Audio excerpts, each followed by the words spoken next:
सुबह सुबह की ठंडी हवा में आराध्या अपनी स्कूटी धीरे धीरे चलाते हुए सड़क पर रामपुर की ओर बढ़ रही थी। वह साधारण सी सलवार सूट पहने हुए थी, जैसे किसी गांव की एक आम लड़की। किसी को यह अंदाजा भी नहीं था कि वह पुलिस कमिश्नर मिस्टर वर्मा की बेटी है। उस दिन वह अपनी सहेली की शादी में जा रही थी। बाजार पार करते ही उसने आगे सड़क किनारे 5-6 पुलिस वालों को देखा जो गाड़ियों की चेकिंग कर रहे थे। उनमें इंस्पेक्टर सुरेश भी मौजूद थे। वही सुरेश जो उसी थाने में तैनात था जहां उसके पिता का आना जाना रहता था और जिसे मिस्टर वर्मा अपना अच्छा दोस्त मानते थे। जैसे ही आराध्या उनकी ओर पहुंची, सुरेश ने हाथ उठाकर उसे रुकने का इशारा किया। आराध्या ने स्कूटी साइड में लगाई तो इंस्पेक्टर मुस्कुराते हुए बोला, अरे मैडम, कहां चली जा रही है बिना हेलमेट के? और स्कूटी भी इतनी तेज क्यों चला रही थी? अब तो चालान तो कटेगा ही, वरना आप लोगों का एटीट्यूड कभी नहीं बदलेगा। आराध्या ने विनम्रता से जवाब दिया, सर माफ कीजिए, मैं जल्दी में थी इसलिए हेलमेट लेना भूल गई। पास ही एक शादी में जा रही हूं, छोड़ दीजिए ना। और मैंने स्कूटी तेज नहीं चलाई, सिर्फ 30 की स्पीड पर थी। लेकिन इंस्पेक्टर सुरेश भड़क गया, तू हमें सिखाएगी कि कानून क्या होता है? ज्यादा बकवास मत कर, जो कहां है वह मान। बदतमीज लड़की ज्यादा अकड़ दिखा रही है। इतना कहकर उसने गुस्से में आराध्या के गाल पर एक जोरदार थप्पड़ जड़ दिया। उसे अब तक नहीं पता था कि यह कोई आम लड़की नहीं, बल्कि कमिश्नर मिस्टर वर्मा की बेटी है। आसपास कुछ लोग तमाशा देखने जुट गए, लेकिन कोई आगे आकर बोलने की हिम्मत नहीं कर रहा था।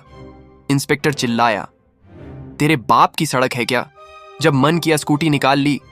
ज्यादा ड्रामा मत कर, वरना तुझे अभी जेल भिजवा दूंगा। जल्दी से 5000 का चालान भर, नहीं तो स्कूटी के साथ तुझे भी लॉकअप में डाल दूंगा। आराध्या हैरान रह गई। उसे समझ आ गया कि यह इंस्पेक्टर कानून का गलत इस्तेमाल कर रहा है और अपने अहंकार में चूर है।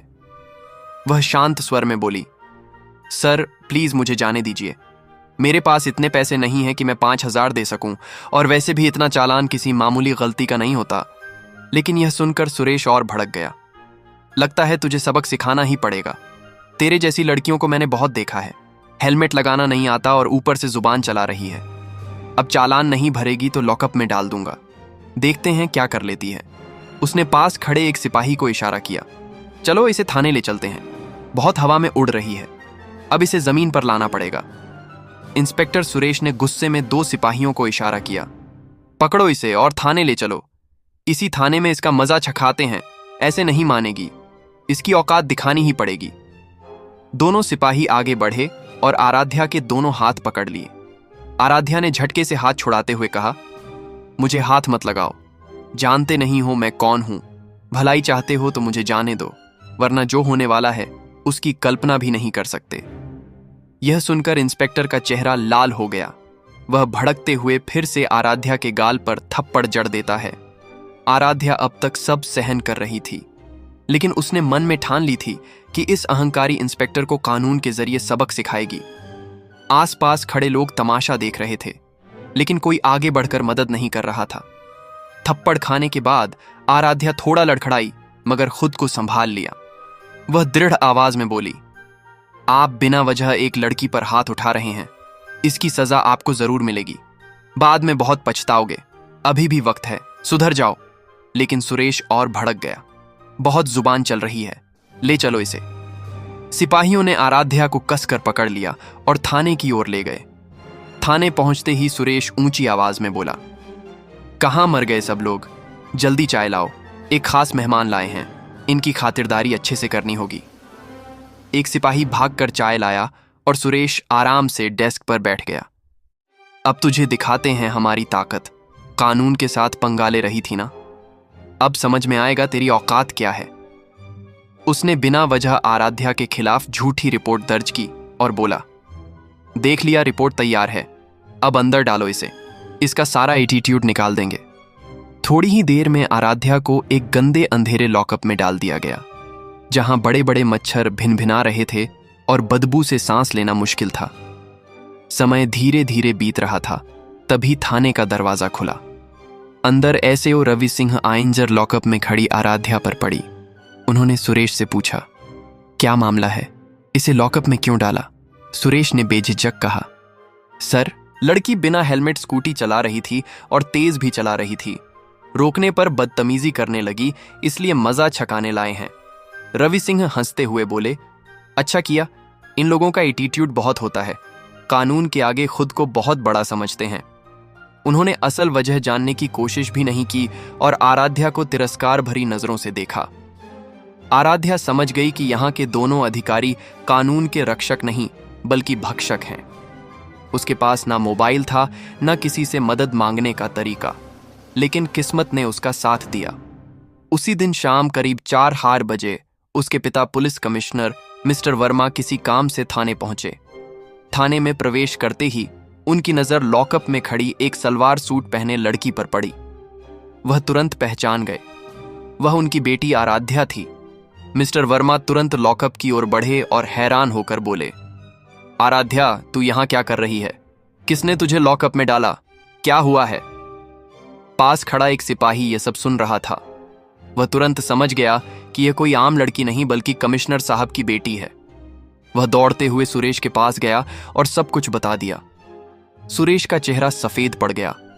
वह घबराहट में भागते हुए लॉकअप के पास आया और बोला, कमिश्नर सर, यह लड़की सड़क पर बदतमीजी कर रही थी, कानून तोड़कर स्कूटी चला रही थी। जब हमने रोका और समझाया तो इसने हमें गालियां दी और कहा, तुम लोग जानते नहीं हो मैं कौन हूं, मैं तुम लोगों को सस्पेंड करवा दूंगी। बहुत एटीट्यूड दिखा रही थी, इसलिए हमने इसे लॉकअप में डाल दिया। मिस्टर वर्मा का चेहरा गुस्से से लाल हो गया।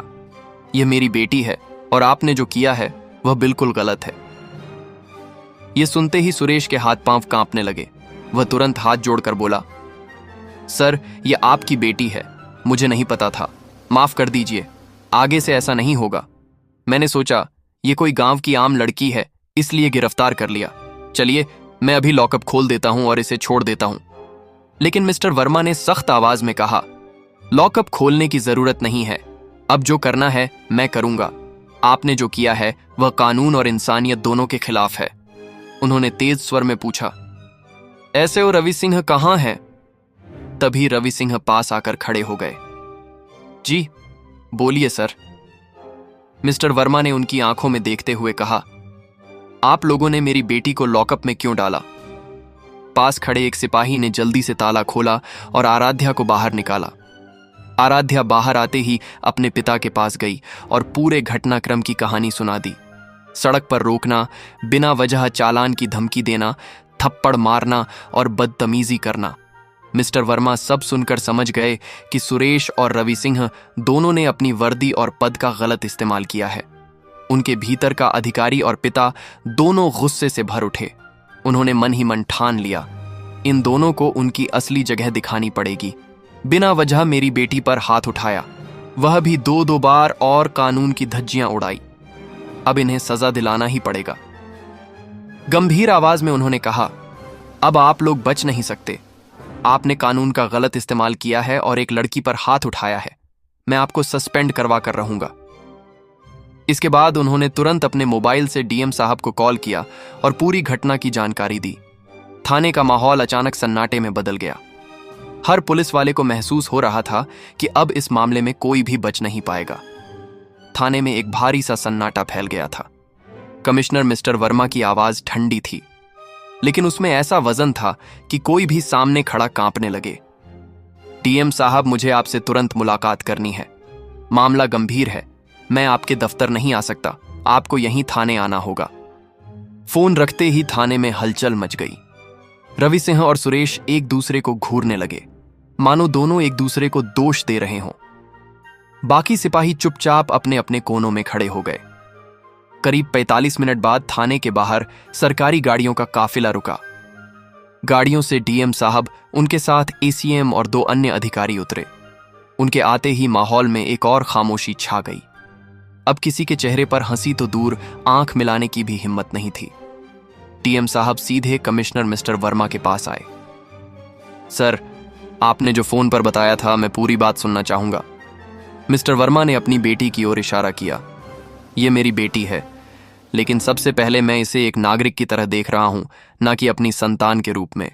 सड़क पर इसे बिना वजह रोका गया, झूठा चालान मांगा गया, बदतमीजी की गई, थप्पड़ मारे गए और फिर थाने में गंदे लॉकअप में डाल दिया गया, वह भी बिना किसी वैध कानूनी के। मैं चाहता हूं कि आप इस मामले की जांच अभी और यहीं शुरू करें। डीएम साहब ने गंभीरता से सिर हिलाया। ठीक है, अभी जांच शुरू होती है। सबसे पहले डीएम साहब ने आदेश दिया, जिस जगह घटना हुई थी वहां से तुरंत किसी भी नागरिक को लाकर बयान लिया जाए और थाने में मौजूद सीसीटीवी फुटेज भी पेश की जाए। थाने के एक सिपाही ने धीरे से कहा, सर, सड़क पर घटना के वक्त कुछ लोग मोबाइल से वीडियो बना रहे थे, तो तुरंत उन्हें बुलाओ। 2 घंटे के भीतर 3 लोग थाने में पहुंचे। उनमें से एक बुजुर्ग दुकानदार था, जिसने साफ कहा, मैंने अपनी आंखों से देखा कि लड़की स्कूटी धीरे चला रही थी। हेलमेट नहीं था, यह सही है, लेकिन उसने किसी से बदतमीजी नहीं की। उल्टा इंस्पेक्टर साहब ने उसे जोर से थप्पड़ मारा और बहुत बुरा भला कहा। दूसरे गवाह, एक कॉलेज छात्र ने मोबाइल से बनाया वीडियो दिखाया। वीडियो में साफ दिख रहा था कि सुरेश आराध्या को थप्पड़ मार रहा है, 5,000 रुपए के चालान की धमकी दे रहा है और आसपास के लोग देख रहे हैं। तीसरे गवाह ने भी यही बयान दोहराया। डीएम साहब ने सुरेश की तरफ देखा। आपने गिरफ्तारी की क्या वजह दर्ज की? सुरेश पसीना पोंछते हुए बोला, सर, उसने हमें गालियां दी और धमकाया। डीएम ने तुरंत बीच में टोक दिया, और यह आरोप साबित करने के लिए आपके पास क्या सबूत है? सुरेश खामोश हो गया। अब थाने के सीसीटीवी फुटेज की बारी थी। फुटेज में दिखा, आराध्या को बिना किसी पूछताछ के सीधे लॉकअप में डाला जा रहा है। सुरेश और रवि सिंह दोनों मिलकर हंसते हुए बातें कर रहे हैं और किसी तरह का लिखित बयान या गिरफ्तारी का कागज तैयार नहीं किया गया। एसईएम ने फुटेज रोकते हुए कहा, यह पूरी तरह से गैर कानूनी हिरासत है। भारतीय दंड संहिता और पुलिस एक्ट के तहत यह गंभीर अपराध है। डीएम ने रवि सिंह से पूछा, एसआईओ साहब, थाने के मुखिया होने के नाते आप पर यह जिम्मेदारी थी कि आप किसी भी नागरिक के साथ कानून के अनुसार पेश आए। आपने कार्यवाही क्यों नहीं रोकी? रवि सिंह ने बेमन से कहा, सर, मैंने सोचा कि इंस्पेक्टर सही है और लड़की वाकई बदतमीजी कर रही थी। डीएम ने तीखी नजरों से देखा। सोचा? कानून सोच के आधार पर नहीं, सबूत और प्रक्रिया के आधार पर चलता है। आपने ना तो जांच की, ना ही रोकने की कोशिश की। इसका मतलब है कि आप इस गैर कानूनी काम में बराबर के भागीदार हैं। करीब 3 घंटे की पूछताछ, गवाहों के बयान और सबूतों की जांच के बाद डीएम साहब ने अपना फैसला सुनाया। इंस्पेक्टर सुरेश और एसएचओ रवि सिंह दोनों को तत्काल प्रभाव से सस्पेंड किया जाता है। इनके खिलाफ विभागीय जांच और आईपीसी की धाराओं 323 मारपीट, 341 गैरकानूनी तरीके से रोकना और 166 कानून के खिलाफ कार्रवाई के तहत केस दर्ज किया जाएगा। थाने में मौजूद सभी पुलिस वालों ने पहली बार देखा कि वर्दी पहनने वाले भी कानून के सामने झुक सकते हैं। सुरेश और रवि सिंह के चेहरे उतर गए और वे सिर झुकाए खामोश खड़े रह गए। मिस्टर वर्मा ने अपनी बेटी की ओर देखा। आंखों में गर्व और चिंता दोनों थे। बेटी, आज तूने सहा बहुत कुछ, लेकिन तूने किसी भी गलत मांग के आगे झुककर चुप नहीं रही। यही हिम्मत एक आम नागरिक को रखनी चाहिए। आराध्या ने हल्की सी मुस्कान दी। पापा, आज समझ आया कि कानून का सही इस्तेमाल कितना जरूरी है और गलत हाथों में कितना खतरनाक। डीएम साहब ने जाते जाते कहा, यह मामला पूरे रामपुर जिले के लिए एक मिसाल बनेगा कि कानून सबके लिए बराबर है, चाहे वह पुलिस वाला हो या आम नागरिक। उस दिन के बाद उस थाने में हर पुलिस वाले के व्यवहार में बदलाव देखा गया। कोई भी बिना वजह चालान काटने या धमकी देने की हिम्मत नहीं करता था, क्योंकि सबने देख लिया था कि कानून का आईना सबको एक जैसा दिखाता है। तो दोस्तों, इसी के साथ यह कहानी यहीं समाप्त होती है।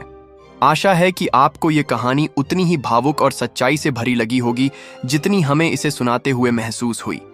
अगर यह कहानी आपके दिल को छू गई हो तो हमारे चैनल को लाइक करें, सब्सक्राइब करें और अपनी राय कमेंट में जरूर बताएं। फिर मिलेंगे एक और दिल छू लेने वाली सच्ची कहानी के साथ। जय श्री राम।